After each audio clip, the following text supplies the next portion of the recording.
Now let's quickly understand the relationship between the TU and MU, and we'll also see the diagrammatic representation to understand the relationship between the TU and MU. See, we understood what are the formulas of TU and MU, right? So let's quickly see a table here. Let's assume, because I love chocolates, so I'm assuming I'm taking chocolate as a commodity out here. Okay, so when I'm consuming 1 bar of chocolate, let's say I like dairy milk, so if I consume 1 dairy milk, I'll get a marginal utility of 10. Okay, so because it is the first unit, so here what would happen, the total utility would be also 10. Now when I consume second bar of dairy milk, that is I go and buy second bar and I consume, so what happens here, the total utility will increase, because what was the formula for total utility I had given to you? It was sum of marginal utilities. So here if the marginal utility goes to 8, then my total utility increases to 18. Now if you remember, we also gave you the formula of marginal utility. Suppose generally these questions would come in exam, wherein they would ask you to either calculate marginal utility or to calculate total utility. So suppose if you have been given 18 as the total utility for second unit, 10 as the total utility for the first unit. So here if I have to calculate the marginal utility, what was that? Change in the total utility. What is the change? 18 minus 10, which is 8, divided by 2 minus 1, that is change in the quantity, and that is how we can get the marginal utility. So now you can see, as I start consuming more and more chocolates, although my total utility would start increasing, it would keep on increasing till to a certain extent, then it will start decreasing. Whereas when it comes to marginal utility, what is happening, it will keep on decreasing. So remember, as we start consuming more and more of a commodity, we tend to have lesser satisfaction. The utility it is providing to us becomes lower and lower, and hence marginal utility keeps on decreasing. Okay, so let's quickly now come to this diagram. See here, as you can see, the TU is increasing, right?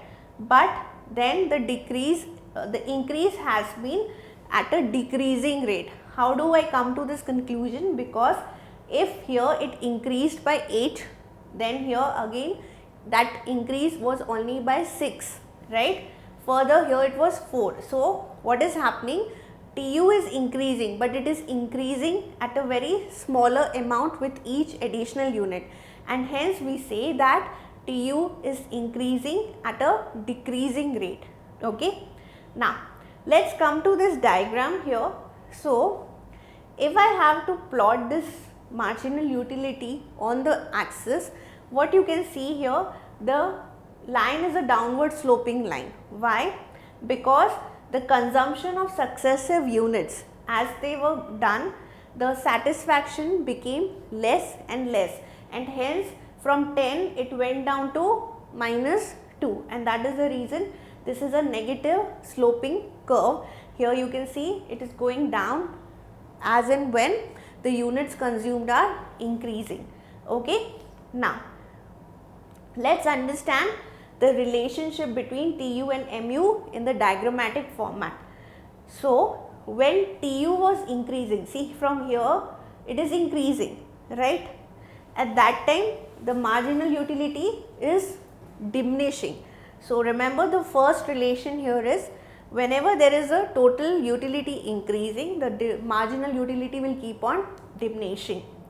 Now when I reached this point, which was my maximum TU, what is that? At unit 5 it was 30, right? At that time you can see here what happened, the marginal utility is 0.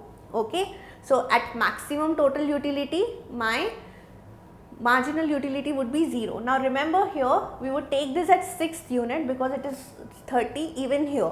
So we have to take this at the 6th unit where the maximum utility gave me 0 marginal utility. Okay, now let's see the last one, when the TU started decreasing. From 30 it came down to 28. So here when it came down to 28, what happened? marginal utility went to negative. So that's the relationship between total utility and marginal utility.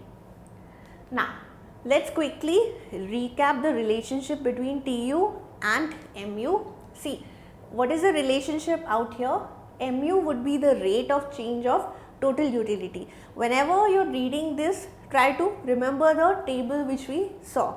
So whatever is the rate of change of total utility, that's your marginal utility.